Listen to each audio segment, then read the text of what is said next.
Yo, family, what is going on? This is your man Dante. Welcome back to another episode of Mental Recast, where our only option, our only desire, our only purpose is to what? Change the way you think. Now, today's lesson, you might not like me after this, but it's all right, because you'll be back tomorrow. It's all, you're going to love me anyway. Here we go. I got to tell you. So, Mark 14:36, and it says, and he said, Our Father, all things are possible unto thee. Take away this cup from me. And then he said, Nevertheless, not what I will be done, but thy will be done. Now,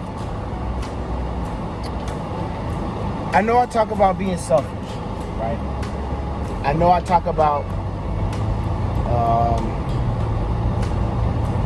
doing what's best for you and working out your energy and whatever you put out, that it be the best thing going. I understand that, right? But today is just a little bit different, because you have to understand all that you are going through. And let's even I'll finish it. Everything that you are going through is not just for you. You have to be selfish and not be self-centered, okay? You have to be in the position where your decisions, how you move, they are selfish, but they are not self-centered. Dante, what you mean? That don't make no sense. I tell you. The difference between your actions being selfish and self-centered. Self-centered is you say, "Oh no, I'm not with this. I'm not going to work hard. I'm gonna just do me. I'm gonna just get assistance or get help. I'm not gonna aspire to do anything greater. I know I failed, and I'm gonna just stop because I'm afraid." That's being self-centered. It's all about you, good or bad. It's all about you. But being selfish says, I got to do what's best for me, right? I got to do the best thing for me, right? So being selfish says, okay, I know it didn't work. I know it's uncomfortable, but I'm gonna try again. I'm going to do better. I'm going to go forward with the vision. I'm going to go forward with the goals, because I have to do what's right for me. Now, as our foundational scripture says, Jesus was saying in the garden, I don't want this. And see, people don't teach this. People just think that Jesus Christ is just some man that he came and, you know what I'm saying, a little lamb and a little rainbow was over his head. That ain't it. He prayed 3 times for that cup to pass. He said 3 times, God, come on. I really don't want to go through this. I really don't want to go through this. But nevertheless, let your will be done. And if that's not being selfish, I don't know what is. Because being self-centered, he would have been like, oh, God, no, I ain't gonna do it. That's being self-centered. I'm not gonna continue the goal. I'm not gonna continue the project. I'm not gonna continue the assignment because it hurt too bad, because it's too difficult, because I don't understand. I can't see the end. But Jesus said, nevertheless, let your will be done and not mine. Right? So nevertheless, even though I self-centeredly want to stop, and I don't want to progress. I don't want to go through with this. Not my will, but let the will of the Father be done. Right? What am I saying? You have people around you that are counting on you not to quit. Your family, your children, your co-workers, people at church, even yourself. You know what I'm saying? Even your haters. Oh, I forgot the name of the movie. But I used to be a chef, right? I used to cook or whatever. I went to culinary school, the whole 9, right? And so a movie came out, I forgot. It was with Bradley Cooper, right? And he was a chef. And so in the movie, the one of his friends or somebody that he screwed over in the past, gained his trust, and they was cool, and they was waiting for the Michelin star, waiting for the people to come and to rate his restaurant. And then so they thought, it was the first go round, they thought that the Michelin star people were there to review them, and the we'll call him the adversary. The adversary put a handful of cayenne pepper in a dish and just threw it, because the dish came back and the dish was rejected. And then they said, who put all this cayenne? Who did it? Who did it? And the adversary that gained the trust of Bradley Cooper showed his hand and was like, it was me. And then he just walked out.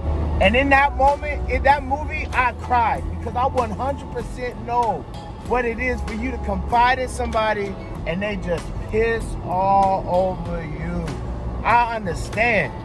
Boy, that talking about it again give me chills, made me tear up just a little bit, because I was like, dog, I felt the pain in that. But what let's bring it back. I don't want to get off subject, but I felt that. I feel it today. Because Bradley Cooper, and he did quit for a minute. He did quit. But even your haters, and this is where I was going. In the movie, he had got down so depressed. He didn't go back to doing drugs and nothing like that, but he was just so depressed, so downtrodden, and he just got stupid drunk that night. And he had ended up in the front of one of his rivals. And his rivals took him in, gave him some food, made him some eggs in the morning. And he was like, look, I know we rivals, I know we competition, but I need you to get back on your horse. I need you to be good, because you being good makes me better. You being good pushes me. And we have to and we have to have that mindset that we cannot quit, because even your haters, even your competition is looking at you. They saying, don't quit, because you give me something to aspire to. Because his adversary could have seen him, could have made fun of him, but his adversary brought him into his kitchen. And the adversary, not the adversary, but his competition brought him into his kitchen, fed him real good, had a good conversation, and told him to get up from where you at. Get up, because it's not fair. Because I'm going to win, and I'm going to win just because you're not at your best. Now, if I win, I want to make sure that I beat you, and you coming to me with all cylinders going, all foot to the floor, pedal to the metal. I don't want no cheap win. And a lot of times we so used to getting cheap wins, because that's what society gives us. You know what I'm saying? We drinking the Kool-Aid of the cheap wins. It could have been a cheap win for Jesus to say, nah, I'm out. I'm cool. Bump that. I ain't going to no cross. I'm out. You know what I'm saying? No, let's make it more practical. You could quit right now and quit on your marriage, quit on your children. You know, children, they a handful.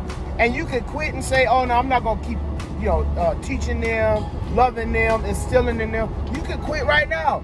You could quit on yourself. You could quit on your body. You know what I'm saying? Maybe you've been having trouble going to the gym. It's been hard. You haven't seen no weight come off. You know what I'm saying? You checked the scale this morning and ain't nothing come off. And you like, dog, I was in the gym for 2 hours yesterday. You could quit right now. But it's a cheap win.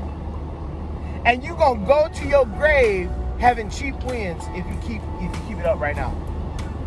Every day I'm working on something, because I don't want no cheap wins. I don't want no cheap wins, because cheap wins don't even feel good. You get it and you get, yeah, I got the cheap. But if that's not who you are, and if you greater than them cheap wins, you're gonna be like, dog, I don't even want this now. You know what I'm saying? Yeah, it was too easy. I don't even want it, man. I don't want it. I don't want it. You can have it. And you don't need no cheap wins. You don't need no cheap wins in your life, because as you overcome, let's just, whatever. This is my channel. This is what I talk about. This is what we do. We talk about the Lord. Let's go and say, Jesus Christ said, man, bump this. I ain't with it. I don't want to go no more. I don't want to go another further. I do not want to go to no cross. Where would we be? And not just to say, you know what I'm saying, that we have somebody to cast all of our cares and our sin or whatever, but we would not have an example or a blueprint for us to fashion our lives after. We would just, oh, okay, whatever. I might as well just hang it up. Ain't nobody else showing me no way. And if there was not a standard of excellence, it's not all about Jesus just going to the cross. It's about him living in excellence and living a selfish life, meaning that he didn't put his wants before what the goal was, what the plan was. In that scripture, you just read it for yourself. Matthew 14:36. He said, not my will, your will is self-centered. But a selfish will, you'll say, I know I don't like this. I don't know. I know I don't even like how it's going to go down. But if this is going to be beneficial to my people, to my clan, to my group, to my community, then let me do this. And more so, let me be an example of what it is when you have to stare adversity in the face, right? Let me show my people, let me show my children, let me show my family what it is to not give up and to not get no cheap win. Because I tell you right now, nowhere have you seen anybody else get put on the cross in that manner. You know what I mean? You don't know, you don't topically, you don't know, Brother Martin Cole, he got crucified last Thursday. It don't go down like that. Jesus was the only one that set that bar as the example of not to have no cheap wins. You know what I mean? I don't even know how we got on that deal. But we don't need no cheap wins in this life. Why? Why, Dante? It's easy to get the cheap wins. I know it is. But I'm telling you, when you persevere and when you don't give in and when you don't give out, the abundance that comes from not giving in to the cheap wins is insurmountable. You can't even compare. It's incomparable. So, this today was good. When I seen that, I said, "Oh, they not gonna like this strong coffee. They not gonna like this strong coffee because you can't have no cheap wins. You can't afford it. You cannot afford to throw up your hands because even your hater, even your adversary is looking at you and saying, "Dang, dog, I wish they would do something." It ain't even the same. The industry not even the same. I have nobody to compete against, and even though we competing, I don't have somebody to fashion, you know what I'm saying, how good I'm doing. I don't have nobody. Because a lot of people are looking for cheap wins. You hear me today. A lot of people are looking for cheap wins. So don't let that be you. Nevertheless, let the will of God be done. And what's God's will? Somebody, let me pick. You, over there. I'm going to tell you why. God's will is that you prosper. And cheap wins, giving up, is not really prospering. It may sustain you, it may keep you at your baseline, but you're not elevating. You're not striving, you're not thriving, none of that. You just... So, God's will for your life is that you will prosper as your soul prospers. Prosper, your physical life prosper as your spiritual life prospers. Your physical man grow in abundance as your spiritual man grow in abundance. Come on with me. Come on. Come on. So, Dante, what's the will? What's God's plan for my life? That your spirit man prosper, that your spirit man grow in abundance just as your natural man grow in abundance. Because when you really get into this metaphysical work, law of attraction, you already know 100%. I'm not telling you nothing new. It all lead back to the Creator. It all lead back to the source. It all lead back to God. What they say in that movie Ocean's 11, all roads lead to Midas. It all lead back to Yahweh. I don't care what you think. If this is a trigger video for you, God bless you. You will be back. You're going to be back. Because as the law of attraction goes, I am in your spirit now. This message, these videos, this series is in your business. And so you can't get away from God even if you try. Sorry, not sorry. So today, I don't even think I got a lesson for you. I don't even think I got no homework for you. I think the homework for you is to go and look in the mirror before the day is out. And for you to look and understand and tell yourself that you cannot quit. You do not have the option. You just like how divorce is not an option for some people. For you today, right now, watching this, quitting is not no option. Point blank in the story. Because if you quit and you get a cheap win, you're gonna say, "Dang, Dante, you ain't lying, man. This ain't hitting." I told you. I ain't gonna say I told you so, but I told you so. Your life, our lives, this universe, this reality, this time, this space in the time-space continuum it could be so much more vast, so much more abundant, but we drunk off of cheap wins. You drunk off of cheap wins. You got cheap wins in your cup right now. When something too hard, oh, never mind, I just quit. I just chill out. I don't have to work that hard. Yeah, so like my pastor say sometimes, she would say, it take this and some more.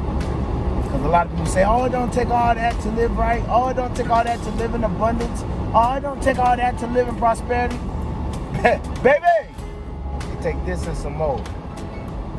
So, with that, this is Mental Recast, where our only objective is to change the way you think. We love you, and stop drinking them cheap wins. Get them cheap wins out your cup. We love you up in here. Peace. I'll see you tomorrow.